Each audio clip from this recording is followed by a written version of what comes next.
من الأعشاب الفوائد العظيمة، لكن اليوم راح أذكر شيء معروف أكثر الناس بتسمع عنه لكن ما بتستخدمه، اللي هي الفوائد العظيمة للزعفران، وإيش بيعمل الزعفران في أبداننا، وإيش بفيد أجسامنا. هذا الزعفران اللي إحنا بنستخدمه تابل من التوابل المشهورة، من أغلى التوابل.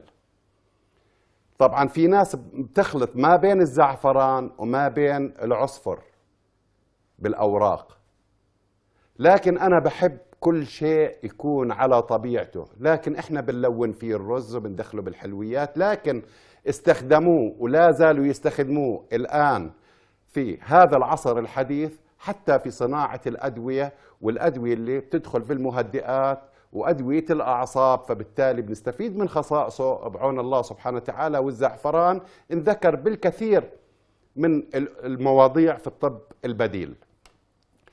إذن بيحتوي على الكثير من الكالسيوم، بيحتوي على الكالسيوم للعظام، بيحتوي على الحديد اللي عندهم فقر الدم والأنيميا، فبالتالي بيفيدهم بإذن الله سبحانه وتعالى. الزعفران بيحتوي على الفسفور وأيضا الدهون وأيضا بروتين وأيضا فيتامين السي والكثير من الفيتامينات اللي بتفيد أبداننا بإذن الله سبحانه وتعالى. له خصائص طبية، وذكرت أنه بيدخل في صناعة الأدوية، بعض الأدوية الآن، فبالتالي نستفيد منه. إذن بحارب الأمراض، خصوصا مشاكل الاكتئاب والقلق والإحباط والصدمة. شو هالدواء؟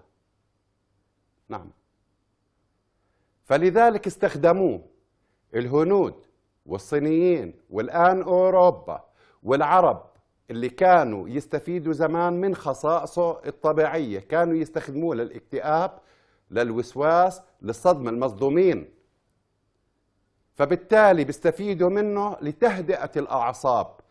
تناول منقوع الأوراق على ماء ساخن، نتركها 5 دقائق 10 دقائق تتنقع، نشرب المنقوع. أيضا بيعمل الزعفران على استرخاء الجسم، وبيعطينا راحة وبيعطينا سعادة إذا خلطناه مع العسل. في عبوات صغيرة تباع من أجود أنواع الزعفران، معروف بالوطن العربي، اللي هو زعفران إيران وزعفران المغرب والزعفران الموجود، لكن ننتبه أنه ما ننغش فيه. فبالتالي مفيد جدا لتحسين عمل الجهاز الهضمي وطارد للغازات.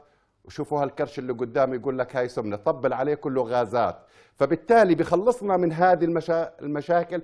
أيضا بيعمل على التخلص من التهابات المعدة وجدار المعدة، وأيضا بسكن المغص، وبيعمل على تسكين المغص اللي بيكون فيه تقلص في الأمعاء والجهاز الهضمي، فبالتالي بنستفيد من خصائصه العظيمة. إذن بيعالج الإمساك والإسهال، يعني اللي عنده إسهال بوقفه واللي عنده إمساك إن شاء الله إنه بوقفه. له خصائص جدا مفيدة هذا الزعفران، فبالتالي هو من أغلى التوابل اللي موجودة في العالم الآن. إذن حتى للنساء اللي بتتأخر عليها الدورة الشهرية، الطمث، فبالتالي ما شاء الله عليه إذن بيعمل على إدرار الحيض للنساء اللي عندها احتباس بالدورة الشهرية، وخصوصا النساء اللي بصير في عندها خلل وبكون عمرها ما بين 40 لغاية 45، بكون في عندها خلل وبكون عندها هبات سخنة، فبالتالي بتستفيد من هالخصائص العظيمة اللي بيعمل عليها اللي هو الزعفران، هذا التابل المعروف. إذن بحسن الجهاز التنفسي، وأيضا ضد مشاكل الرئتين والقصبات الهوائية، وأيضا مفيد جدا بعون الله سبحانه وتعالى. إذن حتى بينهي تقلصات الرحم، الآلام، خصوصا النساء اللي عندها رحمها طفولي بتتألم جدا أثناء الدورة الشهرية وما قبل الدورة الشهرية بيوم ويومين. إذن كانوا أجدادنا يوصفوا الزعفران، فبحد من هذه المشاكل. أيضا بحد من مشاكل النزف للنساء، بخفف النزف اللي بتكون عندها الدورة الشهرية نازل كثير بشكل ما يتصدق، فبالتالي بيروح دمها، بينزل حديدها، بصير اصفرار بالوجه، بصير عندها دوخة. إذن الزعفران بحد من هذه المشاكل. إذن حتى كانوا يستخدموا كوقاية من نزلات البرد في فصل الشتاء. سبحان الله. أيضا ذكرنا أنه جهاز التنفسي أيضا مقشع للبلغم، بخرج البلغم، مقوي للشهوة للنساء وأيضا للرجال، لا حياء بالعلم. وأنا إلي كتاب اسمه الأعشاب الجنسية، دخلت هذه الوصفات اللي هي الزعفران، وأيضا إذا بيعالج مشاكل الضعف الجنسي للرجال. لو أخذنا القليل منه وطحناهم ناعم، لا نشتريهم مطحونين، ووضعناهم بكيلو من العسل وحركناه، وأخذنا ملعقة الصبح وملعقة آخر النهار، حتى للبرود الجنسي للنساء، لا حياء بالعلم. والله الزعفران له خصائص، له فوائد، غالي الثمن، لكن مش الثمن اللي بتتصوروه يعني. لكن شوفوا مقابل هذا الثمن ايش عمل لنا، ايش فادنا الزعفران، ايش خلصنا من الكثير من العلل والمشاكل. وعلاج العليل بالطب البديل، اذا حتى دخل في الطب البديل وتناولوه ايضا الاجداد وايضا العلماء وايضا اللي كانوا يبحثوا عن فوائد الاعشاب، فبالتالي احنا بنذكركم بخصائصه العظيمه. اذا فوائده مهدئ جدا للجهاز العصبي اللي عندهم التوتر، اللي عندهم القلق، وايضا مفيد جدا لالتهابات الاعصاب، وايضا مرمم للاعصاب التالفه. فبالتالي شوفوا هالخصائص العظيمه لاوراق الزعفران، والزعفران الطبيعي، فبالتالي بيحمينا من الاورام السرطانيه، بيحمينا من الأورام السرطانية لأنه مضاد للأكسدة. فبالتالي بنستفيد بإذن الله سبحانه وتعالى. ناهيكم أنه منشط طبيعي للكبد ومنشط للدورة الدموية، وأيضا صديق القلب ومفيد جدا للشرايين، وأيضا بمنع تصلب الشرايين.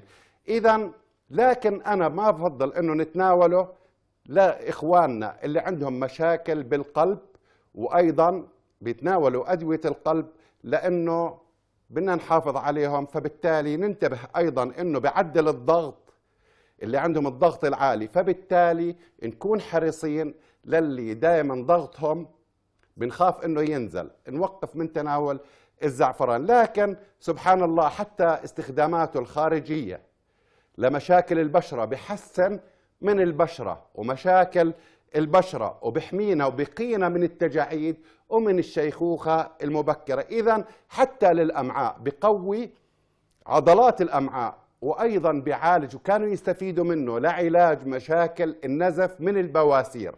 فبالتالي نشوف هالطبيعة سبحان الله كانوا يستخدموه أجدادنا لتقوية البصر ولجلاء البصر، واللي عندهم العشاء الليلي، والكثيرين أخذوا هذه الوصفة بكتحلوا بالزعفران. لكن أنا ما أحب أعطي وصفات خارجية أو تدخل بالعين، لكن داخليا تناوله مع العسل أو منقوعه مرة لمرتين باليوم، ونستمر عليه لمدة أسبوعين، بنشوف النتائج بإذن الله سبحانه وتعالى.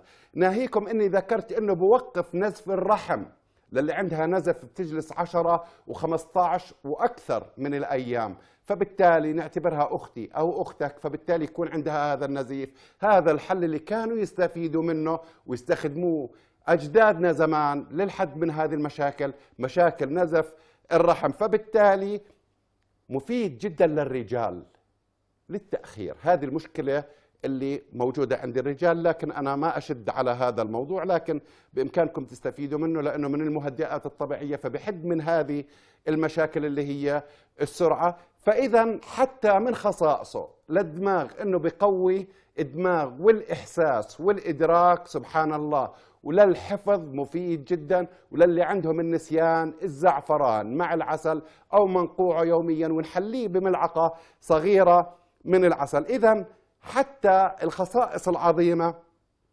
لأبداننا للذاكرة والحفظ والتركيز، أسأل الله سبحانه وتعالى تستفيدوا منها الخصائص العظيمة للزعفران، لكن ما نفرط باستخدامه. بصير عندنا صداع كثير وخمول كثير. والبعض وكانوا أجدادنا يحكوا أنه تناول الزعفران للنساء بأشهر الحمل الأولى بيسقط الأجنة. فبالتالي أسأل الله سبحانه وتعالى إني قدمت لكم المعلومة السهلة والأمينة. هذا الزعفران، هذه النعمة، وين أجدادنا؟ وين صحتنا عن صحة أيام زمان؟ راح نطلع فاصل قصير ونعود نستقبل اتصالاتكم. فاصل وروحوا راجعين نواصل. فاصل قصير.